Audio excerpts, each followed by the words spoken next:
Hello, everybody. Welcome to another reaction video. Daniel Johnson from Venza here from the Dutch office. Joining me, as always, my buddy Sean Shields. Say hey, Sean. Oh, he's doing the wave. All right. So today we've got raw reactions from some friends in the industry. I'll let them introduce themselves. Why don't we start with you, Gillian? Thank you. Thank you for having me.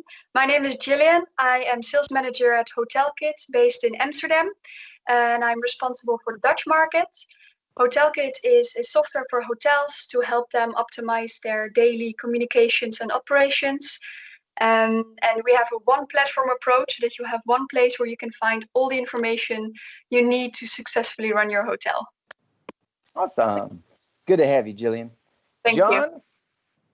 Introduce yourself, if you would, sir.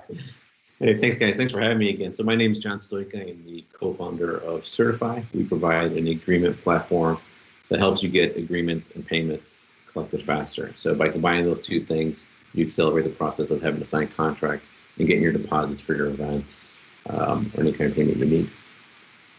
And we're also working with, one other thing we're starting to add too during COVID is we're starting to add our e-check-in product. So we're helping people collect credit card information, passport information, IDs remotely, so that when the guest comes to the property, they can go directly to their room and skip the front desk.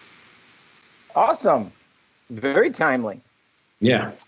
Find out more at certifi.com, right? Perfect. Well, glad to have you both, and I appreciate you you being willing to put yourself out there and see and have a raw reaction to the article that we're about to put out there. We don't know if they've seen this article, but we will find out. So, Sean, if you wouldn't mind. Okay, so this article from our friends over at Skift is, we often refer our articles there. Lots of great content that they share. So this is an article with regards to from the CEO of the city of Baltimore. Our world is grappling with the questions of race and the role of the police, and finally having some very candid, open conversations. And interestingly enough, the CEO of Baltimore is wanting to position his city as an excellent place to come and visit and have some of these difficult conversations. I think it's an interesting approach.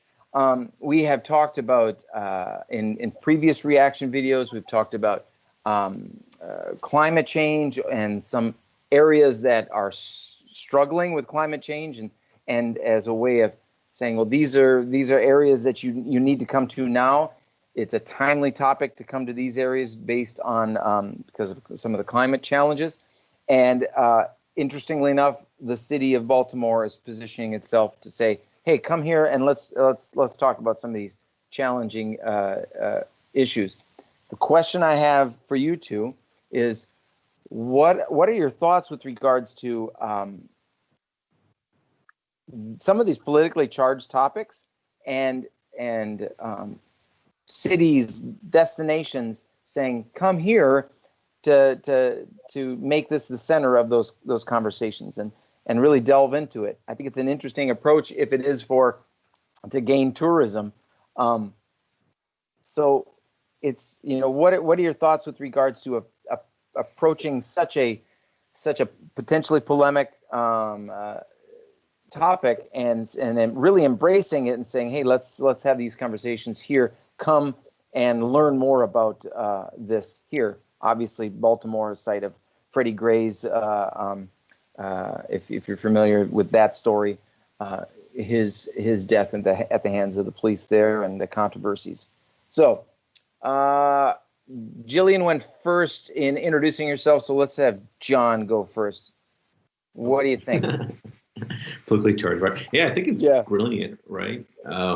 Think about it, like they're thinking more like a business. So, I'm in Chicago, I used to live in California, right? California is known for being a little more progressive.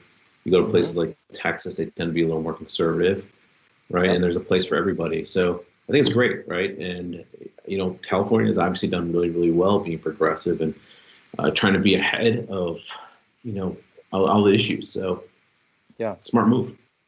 Yeah, I mean they need Baltimore has needed a a shot in the arm, I guess, in many ways with regards to tourism dollars, and yeah, it could be a really smart move. Gillian, what are your thoughts? My first raw reaction is that everything that's going on at the moment, all the protests, etc., it's a very sensitive topic. So I'm very careful with sharing my opinion because, to be honest, I watched the documentary on Netflix, the 13th, yesterday evening, which is all about this topic, which really gave me some insights and things I didn't know before. Yeah. And I think that especially Baltimore now did something very, very intelligent because they combined tourism, attracting tourism, but also combining it with a very actual and very important topic that needs more attention and that needs to produce change. And I think that this is a very good and positive way to enhance both. So, and enhance tourism to the town, but also enhance more people to talk about it more openly. Yeah. Yeah, I think it could be as a tourism business move, a real stroke of genius to say this is not something we're trying to hide. So make us a destination where you can really have you can really attack this topic. It's really, really, really smart. It also goes to just the range of different things that cities are willing to do in order to bring in tourism in this state of play with the backdrop of the pandemic, etc. Fascinating. I think it's fascinating. Just Definitely. in terms of the human history aspect of it. I have not seen anything like this in my time and that I can think of. We had, you have had, for example, and it's been panned as being very insensitive, but you have had kind of tourism. I lived for years in Brazil, and so you had like favela tours. So people going in, doing a slum tour, they're going to spend a week in Rio. Well, let me go up to the Muru and see the favelas and see how people live in those kind of situations. And so then you get these tourists with cameras and say, "Oh, look at the squalor." Exactly. Or in Amsterdam in the red light district, right? Yeah, exactly. Or in South Africa, where I've lived for half a year. I mean, the townships over there, you also had like the tourists coming in just to visit the townships quickly, just to see what's going on there, just to have a glimpse of it. So yeah. I guess we can compare it to those situations all over the world as well. Yeah. Definitely. It's just, how is it handled? Are you using it to objectify people, or are you using it so that you can educate people, that you can have positive change, constructive change? Fascinating. Any other thoughts, John, Gillian? What do you think? Anything else to share? Crazy times we're in. Crazy times for sure. That's to say the least. Yeah. Well, I appreciate you both joining, and I hope to see you again. Any parting thoughts, Sean, as we wrap up? I think it's interesting the different slogans that American cities are painting in yellow on their streets.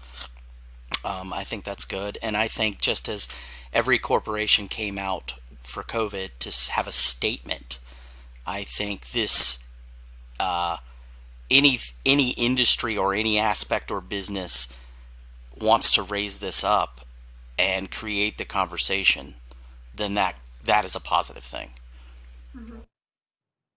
Definitely. That's all. Yeah, fantastic. Well, thank you both for jumping in. I love chatting with you. Love seeing you, and everybody that's listening in. I appreciate you watching this reaction video. We'll see you next time. Thank you. Thank you.